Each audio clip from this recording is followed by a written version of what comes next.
And now we have our next guest, Jackie. Now, Jackie leads the 1950s Women of Wales group, and Jackie is calling for a public inquiry to expose the truth about the impact of the state pension age changes on 1950s women.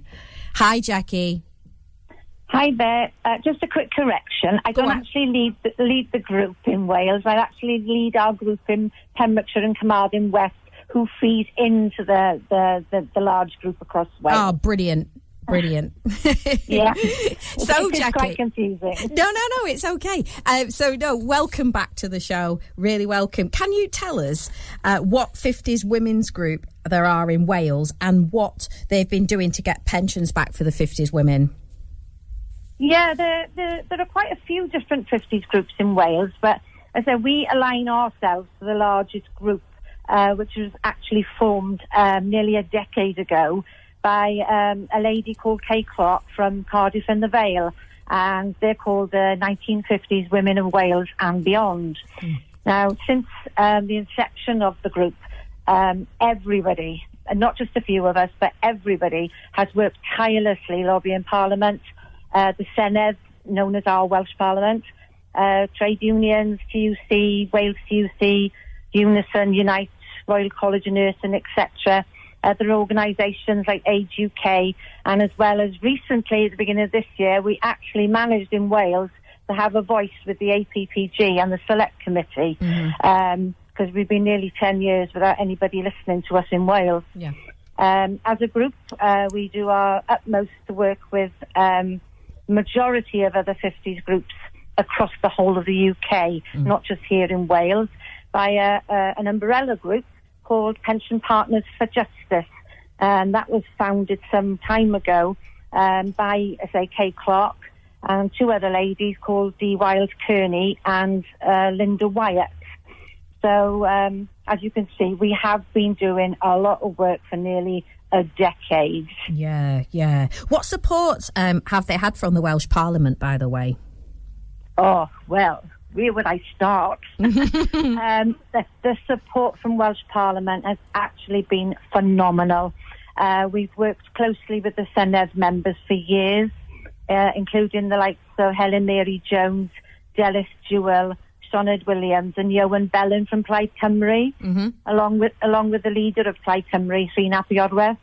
And we've also worked an invaluable work, we've got to say, with Jane Hutt, Jeremy Miles and Mick Antonou from Welsh Labour.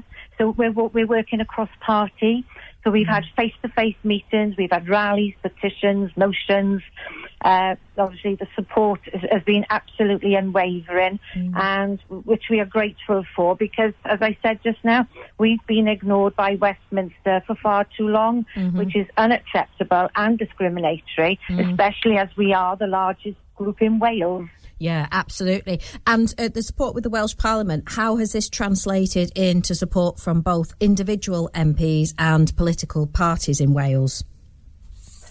The work we've done with the MPs and what we call them Senedd members in our Welsh Parliament has earlier this year resulted in a very successful plenary back in March, led by Delis Jewell from Plaid Cymru, whereby Mick Antonou, who was the Counsel General for Wales, still is the Counsel General for Wales, he drew up the Ask for All 50s Women by Welsh Parliament, which was based on proven discrimination and full maladministration. And Welsh Parliament have called for compensation for specific economic loss, compensation for the impact of that loss, and what nobody else has asked for, we're asking for posthumous payments for those who are no longer with us. Yeah. When you think of, 3.8 million women impacted, over 280,000 have died during this campaign alone, with one dying every 13 minutes. And you think just on this show tonight, 4 more women will have died. Yeah. And I think the posthumous payments, we lost a very prominent lady recently in Wales by the name of Sue Jarman, and we had her funeral yesterday. And it's only fitting people like Sue have these posthumous payments after campaigning for so long. Yeah. So what do you think is going to happen now with the result of this recent election? Do you think it's going to be good news for 50s women? I hope so. I think we need to remember that we have spent over 2 years working with Jeremy Corbyn and John McDonnell, putting together that £58 billion fully costed proposal on the run-up to the 2019 election. Yeah. But that was ignored. But why? The ask from Welsh Parliament has been ignored by the previous UK government and the DW minister that was Mel Stride. Why? As a group, we've already contacted Keir Starmer and Liz Kendall asking about mediation with the leaders of all 50s women's groups, not just one group. We've also asked the new Secretary of State for Wales, Jo Stevens, to support the ask of Welsh Parliament, which I hope she will do. And we've already approached Delis Jewell to put a new motion before Welsh Parliament asking the Council General to send the ask again to Keir Starmer, Rachel Reeves, Liz Kendall and Annalise Dodds. Right. We've also asked the Welsh Parliament to support the request for the mediation between Liz Kendall as the DW Minister and the leaders of all groups. And, before the general election, Kay Clark, from the founder of our group, she raised a government petition calling for a public inquiry, which we want to expose the truth and to get the appropriate financial redress that these women deserve. The petition hit 10,000 very, very quickly, but obviously was stopped then because of the general election. We're hoping that will be started again if the UK Labour government continue to fail to protect the enforceable rights of the 50s women and continue, it's a breach of domestic and international laws in relation to the raising the state pension age.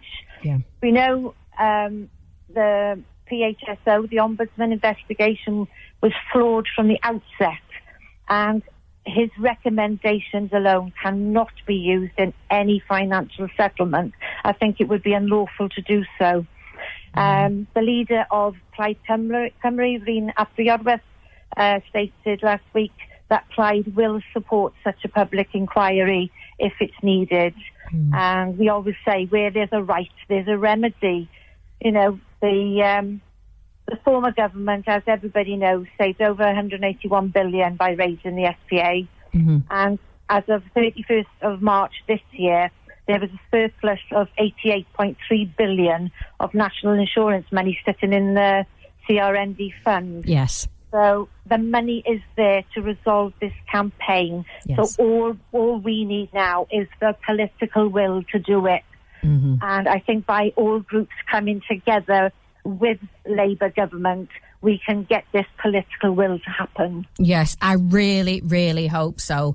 I just have to think positively at the moment and hope so. I really do. Now, obviously, we've asked you to choose your chosen song track. I have. Would you like to introduce it and we'll play it for you? But before you do that, thank you very much, Jackie. No problem. Thank you for inviting me. It's been a pleasure.